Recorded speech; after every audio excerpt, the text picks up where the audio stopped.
ইখলাস ইখলাস বলেছেন। প্রথম আয়াত নম্বর 2 দেখেন, ইন্না আনজালনা ইলাইকাল কিতাবা বিল হক। আল্লাহ বলছেন, হে নবী, তোমার কাছে আমি সত্য সহকারে কিতাব নাজিল করেছি। ফাবুদিল্লাহ মুখলিসাল লাহুদ্দিন, সুতরাং আল্লাহর ইবাদত করো। শুধু ইবাদত বলে আল্লাহ ছেড়ে দেননি, মুখলিসাল লাহুদ্দিন, তার জন্য দিনকে, আনুগত্যকে, দিন মানে এখানে আনুগত্য করা হয়েছে। আর দিন আনুগত্য ছাড়া হয় না। যদি না মানেন তাহলে আপনার দিন পালন হবে না।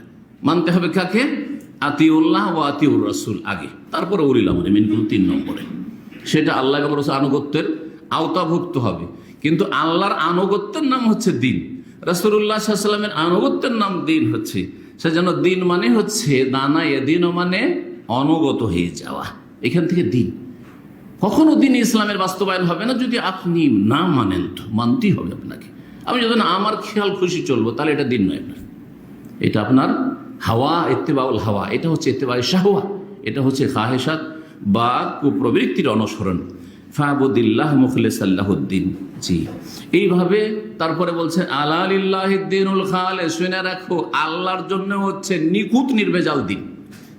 নিখুঁত নির্ভেজাল দিনটা হচ্ছে আল্লাহর জন্য। আর যেখানে ভেজাল আছে সেটা গায়রুল্লাহর জন্য, দুনিয়ার গরজে অথবা লোক দেখানো অথবা লোককে শোনানো। আল্লাহ রাব্বুল আলামিন আমাদের সকলের হেফাজত করেন। ইখলাসের সাথে আল্লাহ রাব্বুল আলামিন ইবাদতে যেন তৌফিক দান করেন। সূরা বাইয়ানাতে দিন কায়েম করা বলা হয়েছে। আজকাল এক শ্রেণীর লোকেরা দিন কায়েম বলছে না। এই আয়াতটা যদি ভালো করে গভীরভাবে পড়াশোনা করে তো দিন কায়েমটা বুঝে নেবে যে দিন কায়েম মানে কি। আল্লাহ বলছেন, ওমা উমিরু ইল্লা লিয়াবুদুল্লাহ মুখলিসিনা লাহুদ্দিন হুনাফা ওয়া ইউকিমুস সালাতা ওয়া ইউতুজ যাকাতা ওয়া যালিকা দীনুল কাইয়্যিমা। একমাত্র আল্লাহর ইবাদত করবে, ইল্লা লিয়াবুদুল্লাহ, আল্লাহর ইবাদত করবে, এতটাই যথেষ্ট। মুখলিসিনা লাহুদ্দিন, তার জন্য দিনকে, আনুগত্যকে নিখুঁত নির্ভেজাল করে। হুনাফা, একনিষ্ঠ হয়ে সব দিক থেকে মুখ ফিরিয়ে নেবে। কোন দিকে? আল্লাহর দিকে। যেমন ইব্রাহিম আলাইহিস সালাম সারা দুনিয়া থেকে, বাপ থেকে, জাতি থেকে, বংশধর থেকে, দেশ থেকে, মাতৃভূমি থেকে, সবগুলি থেকে মুখ ফিরিয়ে নিয়ে কোন দিকে হয়েছিলেন? হানিফা মুসলিমা, আল্লাহর দিকে মুখ ফিরিয়ে নিয়েছে। যে জন্য তাকে কি বলা হয়? হানিফ। ওরই বহু বচন হচ্ছে হোনাফা। ওয়া ইউকিমুস সালাহ, আল্লাহ অভিমুখী যে হয়েছে, আল্লাহর দিকে মুখ ফিরিয়েছে, এর বাস্তব প্রমাণ হচ্ছে যে সালাত কায়েম করবে। ওয়া ইউতুজ যাকাত, যাকাত দেবে। ওয়া যালিকা দীনুল কাইয়্যিম, এটাই হচ্ছে প্রতিষ্ঠিত দিন। এটা হচ্ছে কি? এটা হচ্ছে দিন কায়েম করা। দীনুল কাইয়্যিমা, এটা হচ্ছে দিন কায়েম করা। এটা হচ্ছে দিন কায়েম করা। দিন কায়েম হইল না কি দিয়ে? তৌহিদ দিয়ে। আপনার তৌহিদের রুবুবিয়ত, উলুহিয়ত, আসমা সিফাত দিয়ে। আরে গলা কাটা তৌহিদ হয়ে গেল এক জাহেলের কাছে। হ্যাঁ, নামাজ পড়লে দিন কায়েম হয় না, এগুলো ট্রেনিং কোর্স। হ্যাঁ, দিন কায়েম কি দিয়ে হয়? ক্ষমতায় যাওয়ার আপনাদের কর্মসূচি আছে, আপনাদের কোনো কর্মসূচি নেই, সুতরাং আপনার দিন কায়েমের ক্ষেত্রে তৎপর না, আপনার দিন কায়েম করতে চান না। দেখছেন না কিভাবে তার অপবাদ দিচ্ছে? তার মানে আসল দিন কায়েম করা হচ্ছে কি? ক্ষমতা দখল করা। সেই ক্ষমতা দখল করতে গিয়ে মারো আর মরো, মারো আর মরো, মুসলিম মুসলিমকে খুন করছে, ক্ষমতায় যেতে হবে। এরকম কোন সুযোগ পেলে বাঁধিয়ে দাও ঝামেলা, আর একটু মারামারি করে কিছু লোক মরে যাক, বাস শহীদ শহীদ শহীদ, বাস। এর নাম দিন কায়েম করা না, এটা ফাসাদ। এগুলো শাহাদা না, এগুলো ফাসাদ।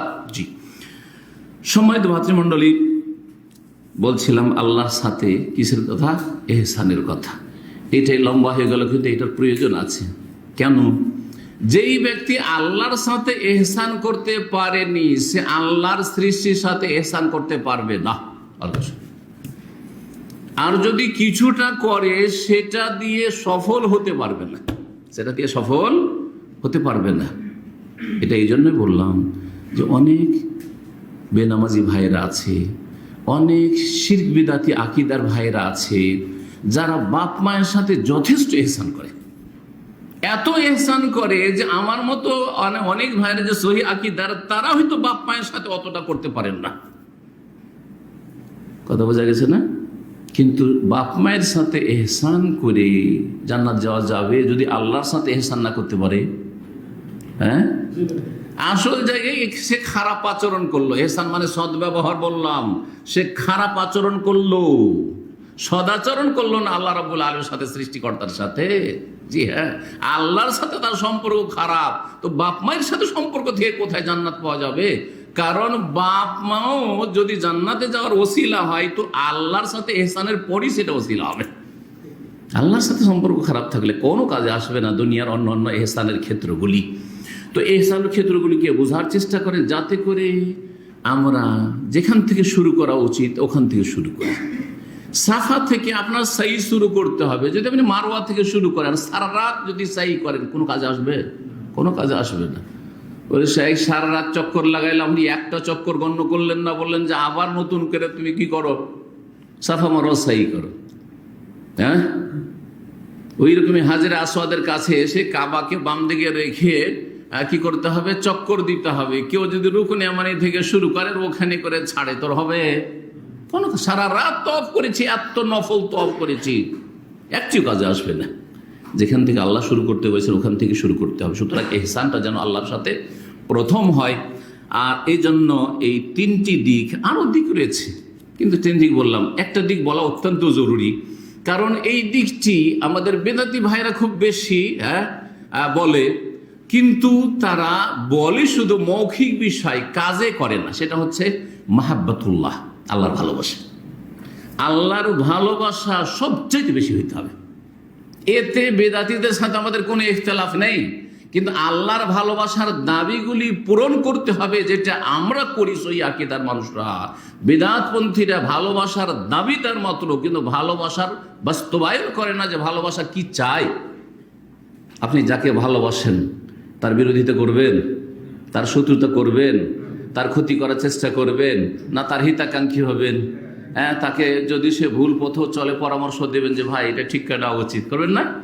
কারণ তার ক্ষতি চাই না। হ্যাঁ, পরিবারের ক্ষেত্রে, এমনকি পারিবারিক দ্বন্দ্ব, আপনার কিছুই না, আপনার কিছুই না, ওর পারিবারিক, আপনি যাকে খুব ভালোবাসেন তার পারিবারিক বিষয়, ওর পরিবার থাকলেই কি আর না থাকলে কি আর ভাঙলেই কি, তারপর দৌড় দিয়ে ছুটে যাচ্ছেন আর সারা রাত গিয়ে মীমাংসা করার চেষ্টা করছেন, আর তাদের পারিবারিক দ্বন্দ্বটাকে সারিয়ে দেওয়ার চেষ্টা করছেন। কেন? তাকে ভালোবাসে। তাহলে আল্লাহ রাব্বুল আলামিনকে ভালোবাসলে তার বেশ কিছু দাবি দাওয়া পূরণ করতে হবে। সেগুলি পূরণ হবে সহি আকীদার মাধ্যমে, সহি মানহাজের মাধ্যমে, তৌহিদের মাধ্যমে, আল্লাহ রাব্বুল আলামিন বিধান যেইভাবে নাযিল হয়েছে সেইভাবে ইসলামের পালনের মাধ্যমে।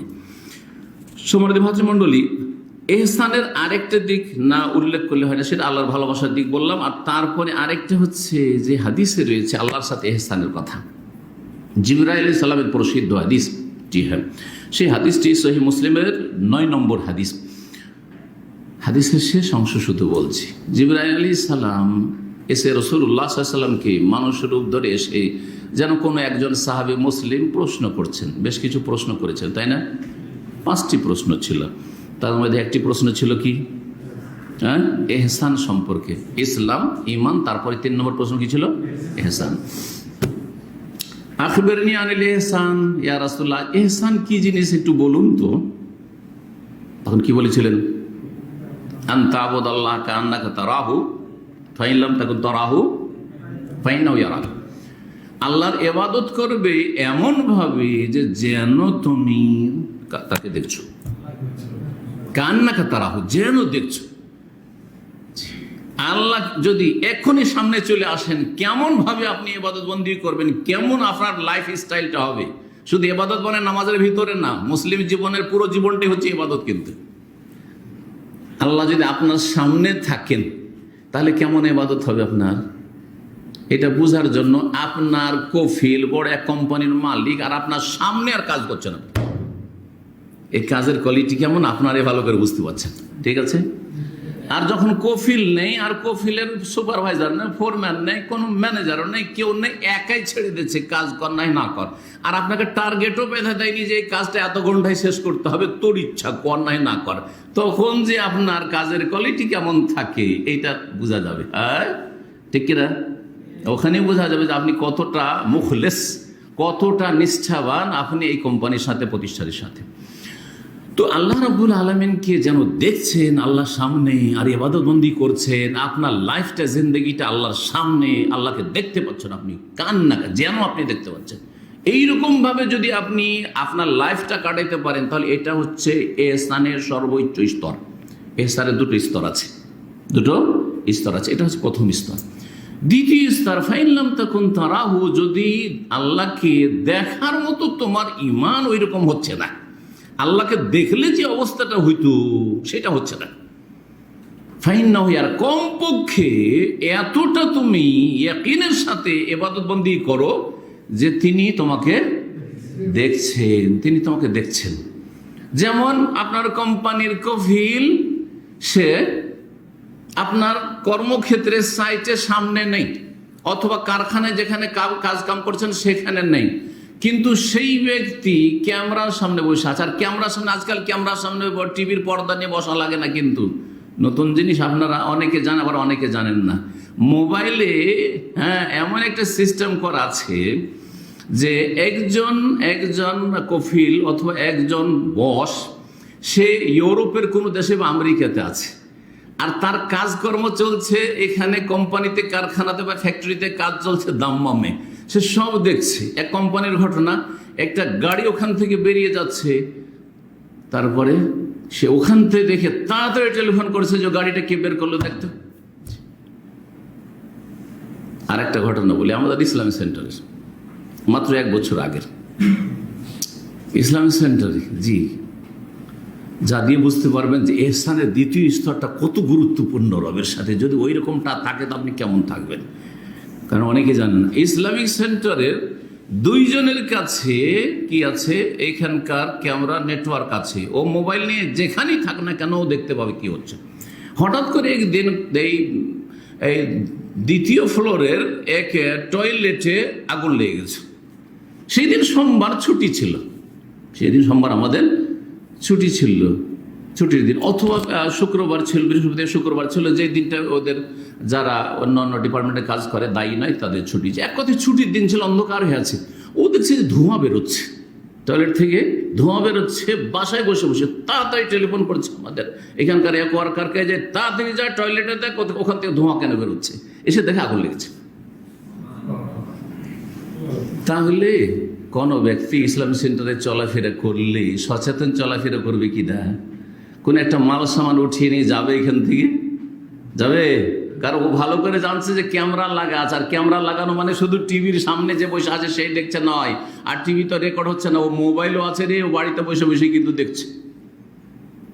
কত সতর্ক আপনার কাজকর্ম এখানে, মানুষ ক্যামেরায় দেখছে সেই জন্য। আর ফাইন্নাহু ইয়ারাক আলাম ইয়ালাম বিআন্নাল্লাহ ইয়ারা, হে মানুষ জানো না, হে মানুষ জানো না, আন্নাল্লাহ ইয়ারা, আল্লাহ দেখছেন তোকে।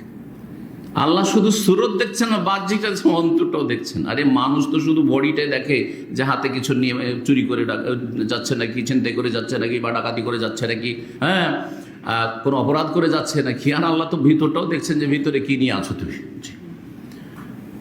জি, ফাইন্নাহু ইয়ারাক, এটা হচ্ছে ইহসান। তো আল্লাহর সাথে ইহসানের এই শেষ দিকটাও যেন আমরা ভুলে না যাই, যে আমাদের ইবাদত বন্দেগীতে যেন কি থাকে, ইহসান থাকে, চলা ফেরা সবসময়। আজকাল সোশ্যাল মিডিয়ার ফেতনার যুগে আপনি যখন নির্জনে বসছেন, অনেক যুবকরা এমনিতে ধার্মিক যুবকরা, কিন্তু ব্যাচেলর থাকার কারণে, অবিবাহিত অথবা বিবাহিত কিন্তু স্ত্রী সাথে নেই, সেই জন্য কত রকমের যে ফিতনায় পড়ছে এই সোশ্যাল মিডিয়ার মাধ্যমে। যদি তার মধ্যে ইহসানের এই দুটো স্তরের একটাও থাকে, যে আল্লাহ সামনেই দেখতে পাচ্ছি, আর না হইলে আল্লাহকে দেখতে পাচ্ছি না জানো, কিন্তু আল্লাহ আমাকে কিন্তু দেখতে পাচ্ছেন, আল্লাহ আমাকে দেখতে পাচ্ছেন, তো কখনোই পাপগুলি করবে না, কখনোই পাপ করবে না। আউযুবিল্লাহ, আউযুবিল্লাহ, আল্লাহ হেফাজত করুন। জি, আল্লাহ রাব্বুল আলামিনের সাথে ইহসানের কথা বললাম। এখন ইহসান মাল খালক, আল্লাহর সৃষ্টির সাথে ইহসান শুরু করি। 2 নম্বরে আল্লাহ রাব্বুল আলামিন সূরা কাসাসের আয়াত নম্বর 77 ইরশাদ করছেন, ওয়াবতাগি ফিমা আতাকাল্লাহু দারাল আখিরাহ, আল্লাহ রাব্বুল আলামিন বলছেন যে তুমি তলাশ করো ফিমা আতাকাল্লাহ, ওই সব সম্পদের মাধ্যমে যা আল্লাহ তোমাকে দিয়েছেন, যা তোমাকে নিয়ামত দিয়েছেন, সেই সম্পদটা পয়সার সম্পদ হোক, আর এলেমের সম্পদ হোক, আর সুস্থতার সম্পদ হোক, আর চিন্তা চেতনার সম্পদ হোক, আর নিরাপত্তার সম্পদ হোক, সবগুলি সম্পদ কিন্তু আমাদের সম্পদ মানে তো টাকা পয়সা হয়। আল্লাহ যে নিয়ামতগুলি দিয়েছেন ফিমা আতাক আল্লাহ, যা আল্লাহ দিয়েছেন, এগুলির মাধ্যমে তুমি তলাশ করো, সন্ধান করো কিসের? আর দারাল আখেরা, আখেরাতের ঘরের। আখেরাতের ঘর কি? সুখের ঘর, দুঃখের ঘর না, জান্নাত। তাহলে দুনিয়াতে যেসব নিয়ামত আল্লাহ দিয়েছেন এগুলিকে নিয়োজিত করো, লাগিয়ে দাও কিসের কাজে? জান্নাত লাভের কাজে। জান্নাত লাভের জন্য আপনার মন মেজাজ ব্যস্ত থাকবে, আপনার হৃদয় ব্যস্ত থাকবে, আপনার অঙ্গ প্রত্যঙ্গ ব্যস্ত থাকবে, আপনি আপনার সময়কে আপনি লাগাবেন, আপনি ধন সম্পদকে লাগাবেন, সবগুলি আল্লাহর দান। আল্লাহর দান দিয়ে আখেরাতের সুখের ঘর তলাশ করো। ওয়ালা তানসা নসিবাকা মিনাদ দুনিয়া। আল্লাহ বলছেন এই আয়াতের মানে এই নয় যে তুমি সংসার ত্যাগী হয়ে যাও, বৈরাগী হয়ে যাও, বন জঙ্গলে চলে যাও, বিবাহ শাদী করিও না, ছেলে মেয়ে নিও না, ও ঝামেলা, ও সব রুজি রোজগার করিও না, আর তুমি ওই গাছের বাকল আর ঘাস পাত এসব খেয়ে জীবনযাপন করো। যেমন যাদের মধ্যে বৈরাগ্যবাদ রয়েছে, যেমন খ্রিস্টানদের মধ্যে, এইরকম হিন্দুদের এক শ্রেণীর লোকের মধ্যে, আল্লাহ এটা হইতে বলেননি। জি ওয়ালা তানসা নসিবাকা মিনাদ দুনিয়া, দুনিয়ায় তোমার একটা অংশ আছে রেখেছি আমি, ওটা ভুলিও না, ওটাকে উপেক্ষা করিও না। হালাল রুজি তোমার অংশ, ওইটা নাও। আরাম রুজি তোমার অংশ নয়, ওইটা নিও না।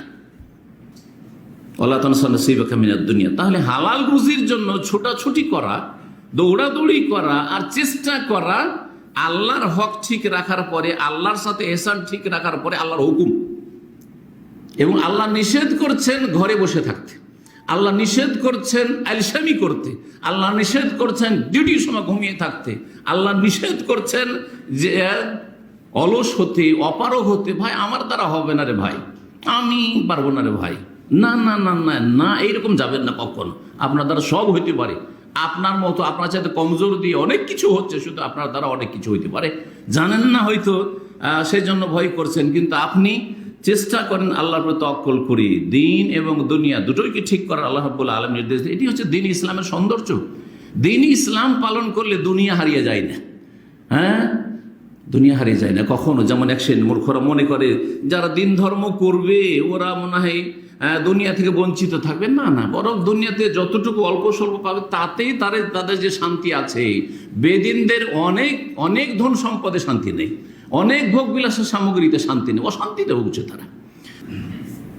তারপরে কি বলছেন শুনে, আহসান কামা আহসান আল্লাহ ইলাইক, এবং তুমি এহসান করো, ভালো করো, ভালো আচরণ করো, সদ্ব্যবহার করো, যে নিষ্ঠার সাথে কাজ করো, যে অর্থগুলি বলো। ও আহসেন কামা আহসান আল্লাহ ইলাইকা, যেমন আল্লাহ তোমার সাথে এহসান করেছেন, তোমার কল্যাণ করেছেন, তোমার সাথে ভালাই করেছেন, তোমার সাথে সদাচরণ করেছেন। জি আল্লাহ রাব্বুল আলামিন কখনো একে খেতে দেব না, একে কষ্ট দিব না, না। যদি কোথাও কষ্ট আপনার হয় তো জানবেন যে ওর মাধ্যমে আল্লাহ কিছু কল্যাণ চেয়েছেন, যেই রহস্যটি আপনি বুঝতে পারছেন না। ও আহসান কামা আহসান আল্লাহ ইলাইক, এখানেও এহসানের কথা আল্লাহ রাব্বুল আলামিন বলেছেন। তো আহসেন, আহসেন মা আল্লাহর কথা আলোচনা হলো, আল্লাহর সাথে এহসান কথা। আহসেন, তুমি এহসান করো, তোমাকে আল্লাহ বড় করেছেন, তোমাকে আল্লাহ এলেম দিয়েছেন, তোমাকে আল্লাহ ধন সম্পদ দিয়েছেন, তোমাকে বেশি সুখের সামগ্রী দিয়েছেন। যারা এইসব নিয়ামত থেকে বঞ্চিত বা যারা অভাবী তাদের সাথে এহসান করো। আপনি বড় ভাই, মাশাআল্লাহ আপনার ইনকাম সোর্স অনেক, আপনি বিদেশে প্রবাসে থাকেন, আপনার টাকা পয়সার অভাব নেই মাশাআল্লাহ, আর আপনার ভাইরা খেতে পায় না, আপনার বোনেরা খেতে পায় না, আপনার আত্মীয় স্বজন চরম অভাবে আছে, তাদের আসছেন আল্লাহ এহসান করেছেন, তোমাকে বিদেশে নিয়ে এসছেন, আল্লাহ এহসান করেছেন, তোমার জন্য রিজিকের দ্বার প্রশস্ত করেছেন। তুমিও এহসান করো তোমার আত্মীয় স্বজনদের ওপর, তোমার মুসলিম ভাই বোনদের উপর। অত্যন্ত ব্যাপক আয়াত। ওয়ালা তাবগিল ফাসাদা ফিল আরদ, আর পৃথিবীতে বিপর্যয় সৃষ্টি করিও না। এহসানের বিপরীত হচ্ছে তাহলে ফাসাদ সৃষ্টি করা। যারা ইবাদতবিহীন জিন্দেগি কাটায়, তৌহিদবিহীন জিন্দেগি কাটায়, তারা ফাসাদ সৃষ্টি করে। জি, যারা মানুষের সাথে ইহসান করেন না তারা ফাসাদ সৃষ্টি করে। ওয়ালা তাবগি, এই জন্য ইহসানের পরে আল্লাহ কি বলছেন? ওয়ালা তাবগিল ফাসাদা ফিল আরদ ইন্নাল্লাহা লা ইউহিব্বুল মুফসিদিন, নিশ্চয় আল্লাহ ফাসাদকারীকে, বিশৃঙ্খলা সৃষ্টিকারীকে, অশান্তি সৃষ্টিকারীকে ভালোবাসেন না। আল্লাহ সূরা রহমানের আয়াত নম্বর 60-এ আরো ইরশাদ করেছে, হাল জাযাউল ইহসান ইল্লাল ইহসান। কেউ যদি ইহসান করে তো ইহসানের বদল ইহসান দিয়ে দাও, ইহসানের বদলা ইহসান দিয়ে দাও। কেউ ভালো করে তোমার, তো তুমি ভালো করার চেষ্টা করো, মন্দ করলে মন্দ করিও না। এটা নয় আবার, সুবহানাল্লাহ, ইসলামের বিধান দেখেন। কেউ যদি মন্দ করে তো আল্লাহ বলছেন যে ও হচ্ছে জাহেল, ওয়া আরেজ আনিল জাহেলিন, ওই জাহেল থেকে মুখ ফিরিয়ে নাও, কিন্তু তাকে কষ্ট দিও না, তার সাথে খারাপ আচরণ করিও না। জি, ইদফা বিল্লাতি হি আহসান, তুমি খারাপটাকে দূর করো অতি উত্তম দিয়ে। তার মানে বোঝা গেল যে কেউ যদি খারাপ করে তো আপনার কি করা চলবে না?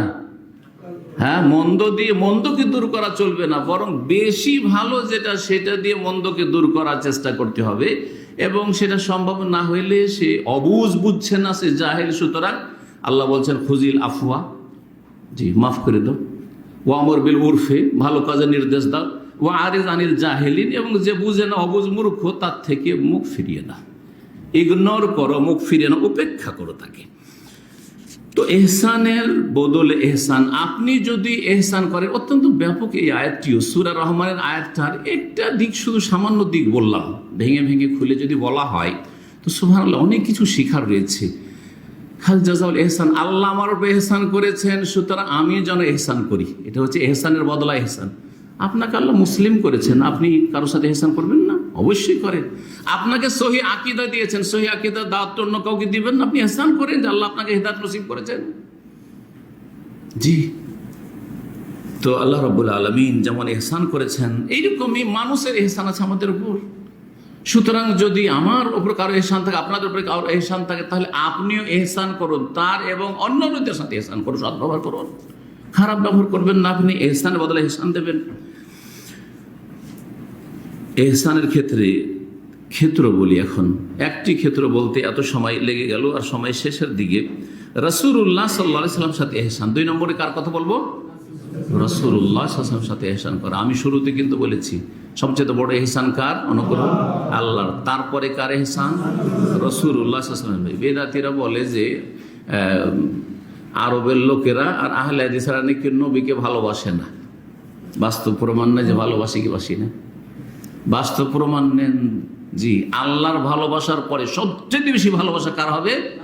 রাসূলুল্লাহ সাল্লাল্লাহু আলাইহি ওয়াসাল্লাম। স্ত্রীর না, ছেলে মেয়েরও না, বাপ মায়েরও না, কারো না, ধন সম্পদের না হলে আপনার ঈমান লা ইউমিনু আহাদুকুম, আপনি মুমিন হইতে পারবেন না। যেমন ভালোবাসার ক্ষেত্রেও তেমন এহসানের ক্ষেত্রটি মনে রাখবেন যে আল্লাহর সাথে এহসানের পরে কার সাথে এহসান? রাসূলুল্লাহ সাল্লাল্লাহু আলাইহি ওয়াসাল্লামের সাথে এহসান, তারপরে মাতা পিতার সাথে এহসান। জি, রাসূলুল্লাহ সাল্লাল্লাহু আলাইহি ওয়াসাল্লামের সাথে এহসান কেমন করে করবেন? জি, 1 নম্বর, তার প্রতি ঈমান নিয়েছে, যেইভাবে তার প্রতি বিশ্বাস করতে বলা হয়েছে, বিস্তারিত তাফসিলি ঈমান, বিস্তারিত বিশ্বাস হচ্ছে তাকে রাসূল বলে বিশ্বাস করার পরে তিনি যা নিয়ে এসেছেন সবগুলি বিশ্বাস করা, সবগুলি কি করা? বিশ্বাস করা। সুতরাং রাসূলুল্লাহ সাল্লাল্লাহু আলাইহি ওয়াসাল্লাম একটা কথাকে যদি আপনি অবিশ্বাস করেন অথবা সন্দেহ করেন, তাহলে আপনি রাসূলুল্লাহ সাল্লাল্লাহু আলাইহি ওয়াসাল্লামের ইহসান করলেন, ভালো আচরণ করলেন, খারাপ আচরণ করলেন আপনি।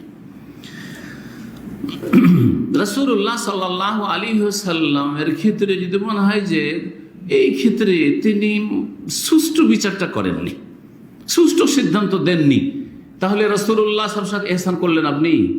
করলেন না। এই জন্য এক খারেজি, ওই প্রথম খারেজিদের বাবা পয়দা হয়, যারা চরমপন্থী খারেজিদের প্রথম বাবা পয়দা হয়, ও কিন্তু রাসূলুল্লাহ সাল্লাল্লাহু আলাইহি ওয়াসাল্লামের জামানার নবী করিম সাল্লাল্লাহু আলাইহি ওয়াসাল্লাম বেশ কিছু নিউ মুসলিমদেরকে, মুআল্লাফাতুল কুলুব, নিউ মুসলিমদেরকে বেশি বেশি ধন সম্পদ দিয়ে দিলেন।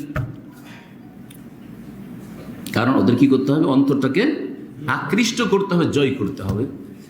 আর কুরাইশদের কিছু নেতা মাথারা ছিল, তাদের আন্ডারে অনেক লোক আছে, ওর যদি মুখে একটু কিছু দিয়ে দেওয়া হয়, চারা দিয়ে দেওয়া হয়, তাহলে তার আন্ডারে যেসব লোকের আছে অধীনস্থ, ওরাও ইসলামের দিকে চলে আসবে অথবা ইসলামের উপর টিকে থাকবে, এরা বাড়াবাড়ি করবে না। ওদের ওই নেতাগুলোকেও কিছু দিলেন, আর অধিকাংশ সাহাবাই কেরাম যারা পুরাতন ছিল তাদেরকে দিলেন না। তখন একজন দাঁড়িয়ে বলছে যে হাযিহি কিসমাতুন মা উরিদা বিহা ওয়াজহা আল্লাহ, আউযু বিল্লাহ। বলছে এই যে ভাগ বন্টন করলেন রাসূলুল্লাহ সাল্লাল্লাহু আলাইহি ওয়াসাল্লাম, এটা আল্লাহ সন্তুষ্টির জন্য না, অবিচার করলেন। এটা ঠিক বিচার হইল না। কিভাবে আমরা কোরবানি দিলাম, আমরা সব কিছু করলাম, আর আমাদেরকে দিল না, আর এরাকে দিল, ওরাকে দিল, রে কে? এরা কয়দিন কার? হ্যাঁ, এরা সব নতুন। কথা বোঝা গেছে? জি হ্যাঁ। বরং অন্য হাদিসে রয়েছে এই ভাষা, ইয়া মুহাম্মদ ইদিল, আউযু বিল্লাহ, হে মুহাম্মদ সাল্লাল্লাহু আলাইহি ওয়াসাল্লাম, আপনি ইনসাফ করেন, ইনসাফ করলেন না, আপনি সুবিচার করেন, সুবিচার করলেন না, আপনি অবিচার করে দিলেন, আউযু বিল্লাহ। নবী করিম সাল্লাল্লাহু আলাইহি ওয়াসাল্লাম বললেন যে রাহিমাল্লাহু মুসা, মুসা আলাইহিস সালামের উপর আল্লাহ দয়া করুক। জি, ফাকাদ উযিয়া বিআকসার মিন যালিক, মুসা আলাইহিস সালামকে আমার চাইতে বেশি কষ্ট দিয়েছে ওর জাতি বনি ইসরাইল। ফাসাবারা, কিন্তু কি করেছে?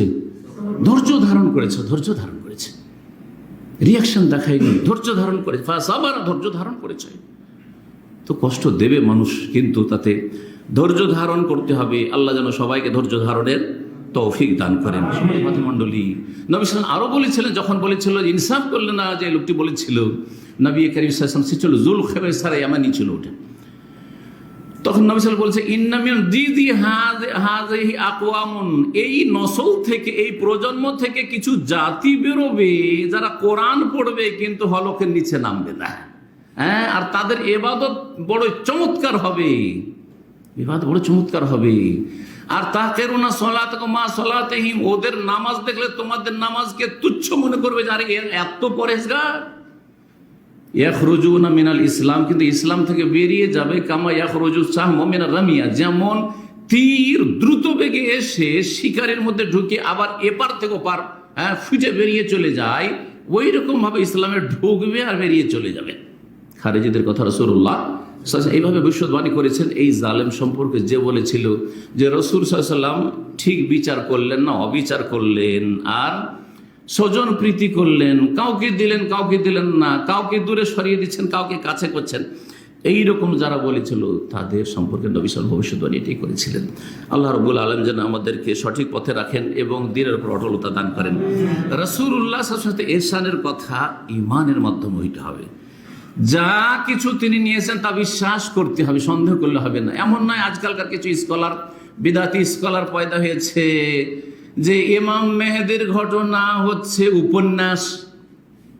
জি, তাহলে আপনি এটা কি করে দিলেন? অবিশ্বাস। জি, অবিশ্বাস। তাহলে আপনি নবী সাল্লাল্লাহু আলাইহি ওয়াসাল্লাম কি করলেন না? ইহসান করলেন, আপনি সদ্ব্যবহার করলেন না।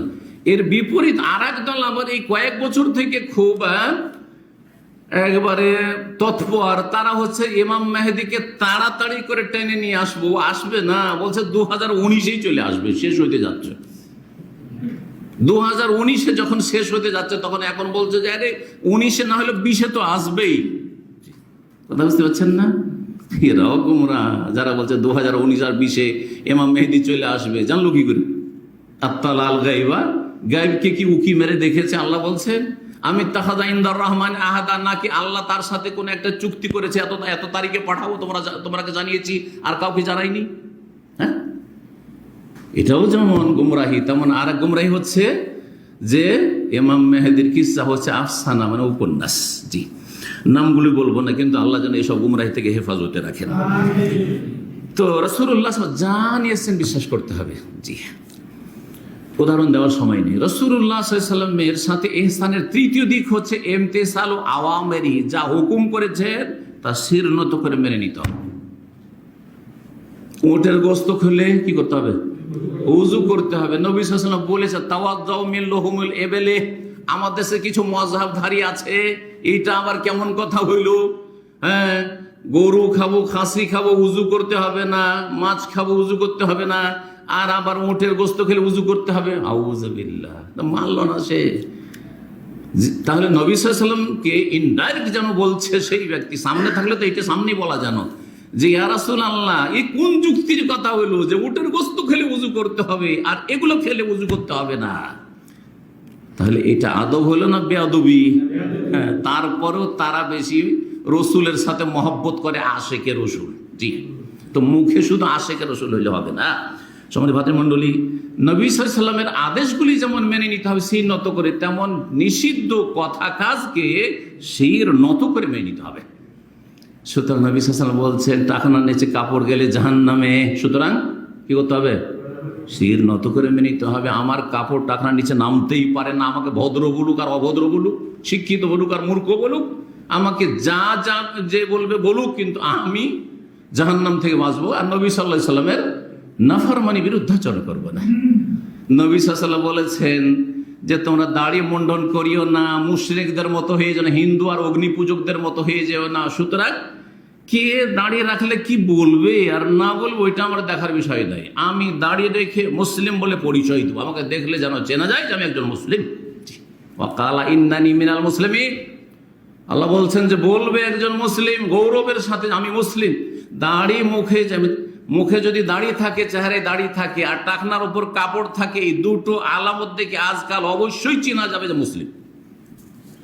কারণ অমুসলিম যদি দাঁড়িয়ে রাখে, আজকাল অমুসলিম অনেক দাঁড়িয়ে রাখছে, দাঁড়িয়ে রাখে তো টাকনার নিচে কাপড়, ওখানে ধরা খেয়ে যাবে, ঠিক না?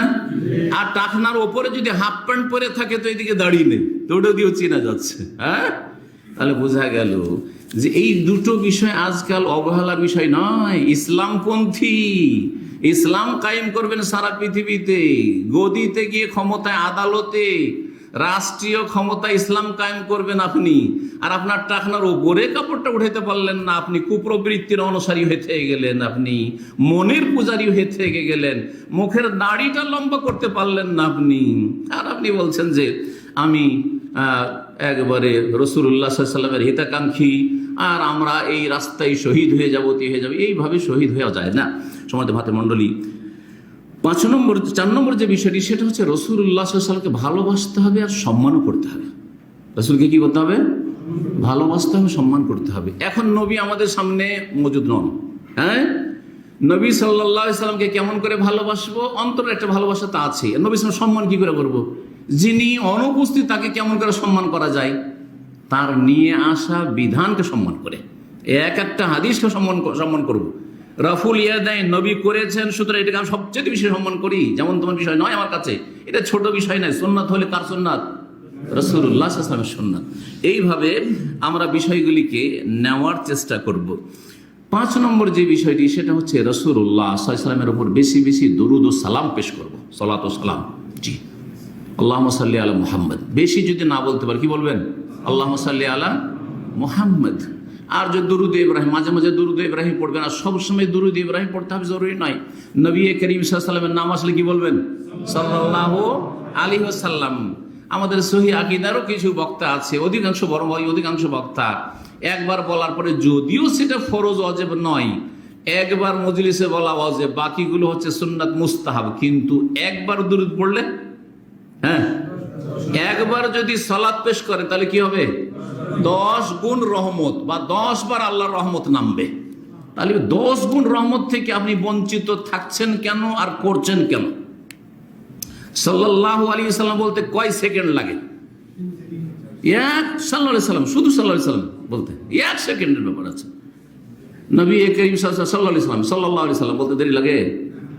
তাহলে এই 1 সেকেন্ড 1.5 সেকেন্ডের সাল্লাল্লাহু আলাইহি ওয়াসাল্লামে বকিলি কৃপণতা কেন? নেকি বেশি চান না? রহমত বেশি চান না? না আপনার কথা এই দুরুদের চাইতে বেশি গুরুত্বপূর্ণ?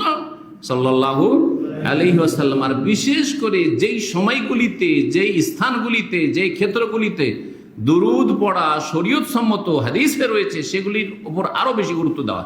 তার মধ্যে একটি মৃত সুন্নাত হচ্ছে জুমাবারে বেশি বেশি দরুদ পড়া, দরুদ সালাম পড়া। জুমাবারে কি করা?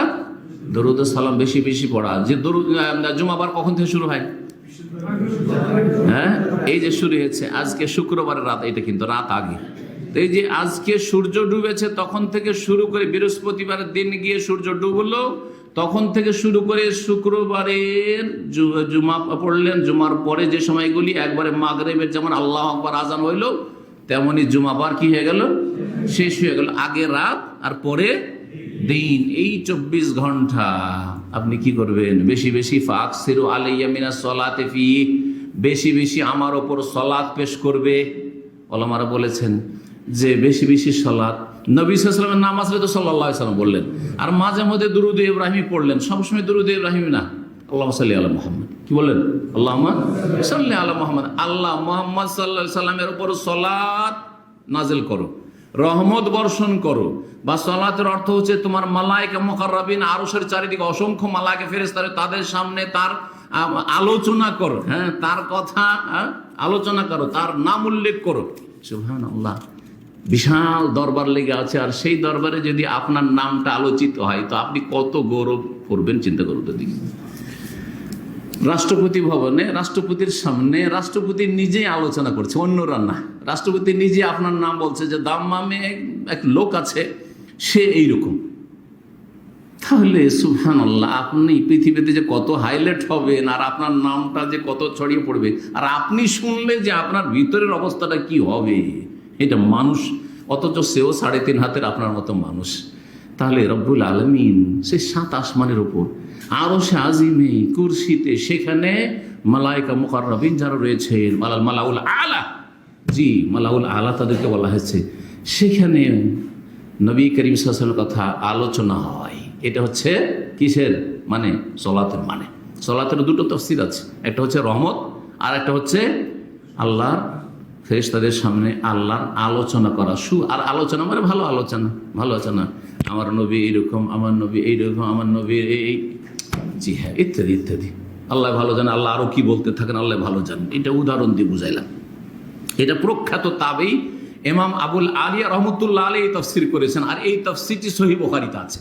এই তাফসীরটি আমাদের দেশের অধিকাংশ মানুষই জানে না। সালাত মানে শুধু রহমতটাই জানে, যেটা 2 নম্বরে, সেটা ঠিক হতে পারে আবার ভুল হতে পারে, কিন্তু 1 নম্বর যেটি, সেটি হচ্ছে তাবেঈর তাফসীর। আর তাবেঈ অবশ্যই সাহাবী থেকে ইলম নিয়েছেন, আর সাহাবী অবশ্যই রাসূলুল্লাহ সাল্লাল্লাহু আলাইহি ওয়াসাল্লাম থেকে সালাতের অর্থ, আল্লাহুম্মা সাল্লি আলা মুহাম্মাদের অর্থ নিয়েছেন। জি, তো নবী সাল্লাল্লাহু আলাইহি ওয়াসাল্লাম সালাত ও সালাম পেশ করা এটা অত্যন্ত গুরুত্বপূর্ণ বিষয়, যেই ক্ষেত্রে আমরা অনেকে কৃপণ।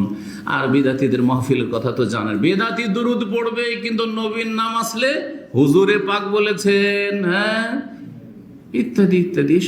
এইসব তরিকা নয়। নবী সাল্লাল্লাহু আলাইহি ওয়াসাল্লামের উপরে সালাত ও সালাম বেশি বেশি পেশ করুন, নাম আসুক আর নাই আসুক, সালাত ও সালাম পেশ করলে আপনার লাভ আগে, কারণ 10 গুণ আপনি পাচ্ছেন। আল্লাহ যেন বুঝার তৌফিক দান করেন। নবী করিম সাল্লাল্লাহু আলাইহি ওয়াসাল্লাম একটি হাদিস দিয়ে শেষ করি, সেই হাদিসটি হচ্ছে সহিহ বুখারীর। বলছেন রাসূলুল্লাহ কুল্লু উম্মতি ইয়াদখুলুনাল জান্নাহ ইল্লা মান আবা, আমার উম্মতের প্রত্যেকে জান্নাতে যাবে, তবে যে অস্বীকার করবে সে জান্নাতে যাবে না। কিলা মান আবা, তখন সাহাবীরা জিজ্ঞাসা করলেন যে ইয়া রাসূলুল্লাহ, কি আবার অস্বীকারী, কে অস্বীকারী? তখন বললেন মান আতানি দাখালাল জান্নাহ, যে আমাকে মানবে বা আমার আনুগত্য করবে, আমার বিধান অনুযায়ী চলবে। আনুগত্য মানে কি? শুনে মেনে নাও। আনুগত্য মানে হচ্ছে শুনে মেনে, সহজ ভাষায়। জি হ্যাঁ, আনুগত্য মানে, অনেক ভাইকে আমি জিজ্ঞেস করি আনুগত্য মানে কি বলেন, তো বলছে অনুসরণ। অনুসরণ নয়, আনুগত্য। তাআতুন মানে আনুগত্য আরবি, আর ইত্তেবা মানে অনুসরণ। ইত্তেবা মানে পেছনে পেছনে চলা, আর তাআতুন বা আতিউল্লাহ আতিউর রাসূল এর মানে হচ্ছে মেনে নেওয়া, সহজ ভাষায় হচ্ছে মেনে নেওয়া। তো মান আতানি দাখালাল জান্নাহ, যে নবীকে মানবে সাল্লাল্লাহু আলাইহি ওয়াসাল্লাম, দাখালা জান্নাহ, সে জান্নাতে যাবে। নবী করিম সাল্লাল্লাহু আলাইহি ওয়াসাল্লাম থেকে যা আসবে মেনে নেবেন আপনি। সহি সূত্রে প্রমাণিত, কোরআনে হোক আর হাদিসে হোক, সহি হাদিস, হ্যাঁ, মকবুল হাদিস, গ্রহণযোগ্য হাদিস আপনি মেনে নেবেন। আপনি বিশ্বাস হলে বিশ্বাসের ক্ষেত্রে মেনে নেবেন, কথা হলে কথার ক্ষেত্রে মেনে নেবেন, কাজের ক্ষেত্রে হলে কাজের ক্ষেত্রে মেনে নেবেন। যে নবীকে মানবে সে জান্নাতে যাবে। ওমান আসানি, আর যে আমার নাফরমানি করবে, বিরুদ্ধাচরণ করবে। মানার বিপরীত হচ্ছে নাফরমানি করা, বিরুদ্ধাচরণ করা। ফাকাদ আবা, সেই ব্যক্তি অস্বীকার করলো। সহি হাদিস আসলো যে এই আমলটা সহি হাদিস আছে, হ্যাঁ, বলছেন না না না আমি এটা মানবো না, কারণ এটা আমাদের মযহাবে নেই, এটা আমাদের মযহাবে নেই। যেমন উদাহরণস্বরূপ যদি আজকাল আমাদের দেশের মানুষকে বলা হয় মেলা বেদাত আছে, বড় বড় উদাহরণ না দেখে ছোট উদাহরণ দিচ্ছি। আমাদের দেশের লোকেরা নামাজের শেষখানে সালামের আগে কি পড়ে? দোয়া মাসুরা পড়ে। কি পড়ে? আল্লাহুম্মা ইন্নী যালামতু নাফসি, একটি না, হানাফিদের কথা বলছে। আহলে হাদিস আলহামদুলিল্লাহ যেটা সহি আমল করার চেষ্টা করে এই ক্ষেত্রগুলিতে বিশেষ করে। শুধু আল্লাহ ইন্নী যালামতু নাফসি পড়ে, সারা জীবন চলে গেল তাদের নামাজ আল্লাহ ইন্নী যালামতু নাফসি ছাড়া আর কিচ্ছু জানে না। যদি তাকে বলেন যে 4টা জিনিস থেকে আশ্রয় কামনার হাদিস রয়েছে বুখারী মুসলিমে, আল্লাহ ইন্নী আউযু বিকা মিন আযাবিল কবরি ওয়া মিন আযাবি জাহান্নাম ওয়া মিন ফিতনাতিল মাসিহিদ দাজ্জাল ওয়া মিন ফিতনাতিল মাহইয়া ওয়াল মামাত ওয়া মিনাল মাসাম ওয়াল মাগরাম, আরেকটি রিওয়ায়াতে রয়েছে। বলেন না না না, এগুলো মানে এগুলো আমাদের মুরব্বীরা শিখায়নি বা এটা আমাদের মযহাবে নেই। দিল উড়িয়েই দিল, বুখারীর হাদিস পড়িয়ে দিল, মুসলিম হাদিস পড়িয়ে দিল। তাহলে নাফরমানি করলো না? এইরকমই যে কোনো বিধানের ক্ষেত্রে নবী করিম সাল্লাল্লাহু আলাইহি সাল্লামের সাথে ইহসান হচ্ছে তাকে মেনে নেওয়া এবং তার নাফরমানি না করা। এই দুটোতে আজকের আলোচনার সময় শেষ হয়ে গেল। আর বাকি থাকলো আমার কাছে 20টি দিক রয়েছে, 20টি ক্ষেত্র রয়েছে। হায়াত বাকি তো মোলাকাত বাকি, ইনশাআল্লাহ তাআলা আল্লাহ যদি তৌফিক দান করেন তাহলে আপনাদেরকে শোনাবো। আর ইনশাআল্লাহ তাআলা এর মাধ্যমে আমরা নিজেকে গড়ার চেষ্টা করবো। আল্লাহ যেন আমাদেরকে গড়া তৌফিক দান করেন, কথা বলার চাইতে আমল করার তৌফিক বেশি দান করেন এবং কথা শোনার চাইতে আমলের বেশি তৌফিক আপনাদেরকে দান করেন। আল্লাহ আমাদের নিজেদেরকে ইসলাহ করার তৌফিক দান করেন। আর পরের চরকায় তেল না দিয়ে নিজের চরকায় তেল দেওয়ার আল্লাহ যেন তৌফিক দান করেন। পরের সংশোধনের চাইতে আমাদের নিজেদের সংশোধনের গুরুত্ব দেওয়ার জন্য তৌফিক দান করেন। সুবহান রাব্বিকা রাব্বিল ইজ্জাতি আম্মা ইয়াসিফুন ওয়া সালামুন আলাল মুরসালিন ওয়াল হামদুলিল্লাহি রাব্বিল আলামিন। জাযাকুমুল্লাহু খাইরান। সুবহানাকাল্লাহুম্মা ওয়া বিহামদিকা আশহাদু আল্লা ইলাহা ইল্লা আনতা আস্তাগফিরুকা ওয়া আতুবু